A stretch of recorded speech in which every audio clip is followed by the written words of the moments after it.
femmes des années 80, mes femmes jusqu'au bout des seins, ayant réussi. D'où vient cette passion pour l'automobile? Je pense que ça vient de ma maman qui faisait des courses de côte il y a très longtemps et de mes oncles. Et puis j'avais un frère et un papa qui étaient passionnés d'automobile. Et on a toujours eu la chance d'avoir des très belles voitures. Et aujourd'hui de F1, elle se réveille à 4 h du matin pour regarder les Grands Prix. Donc voilà, donc du coup je pense que les chiens ne font pas des chats.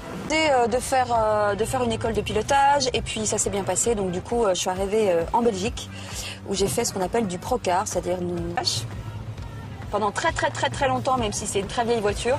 Mais je trouvais que cette voiture, elle était magnifique et j'avais l'impression j'ai eu l'occasion de l'essayer quand elle est sortie. Et je me suis dit, mais cette voiture, elle est bestiale. Elle est incroyablement bestiale. Aujourd'hui, je suis plutôt assez infidèle parce que forcément, il y a de plus en plus de voitures qui sortent et elles sont toutes plus belles les unes que les autres. Donc aujourd'hui, forcément, la DB9... le B112, si j'étais très riche, je m'achèterais une Ferrari P4. Il y en a plein. Je vous ai pas menti, une vraie passionnée. Celle-ci, c'était mon rêve aussi. Sincèrement, quand elle est sortie, je me suis dit, mais cette voiture, je rêverais de la conduire et vous me donnez l'occasion de la conduire, je suis très heureuse. Voilà, je peux me la péter pendant 1 heure, c'est bien. Elle n'est pas à moi.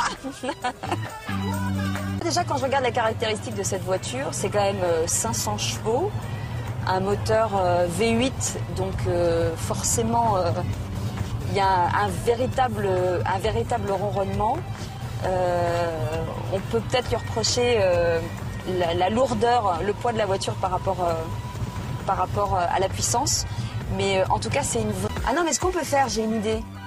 On la prend avec un crédit à plusieurs. Comme vous aimez pas trop les voitures, vous me donnez une partie financière et c'est moi qui la conduis. C'est honnête? Vous voyez Cindy Crawford ou pas? Bah pareil.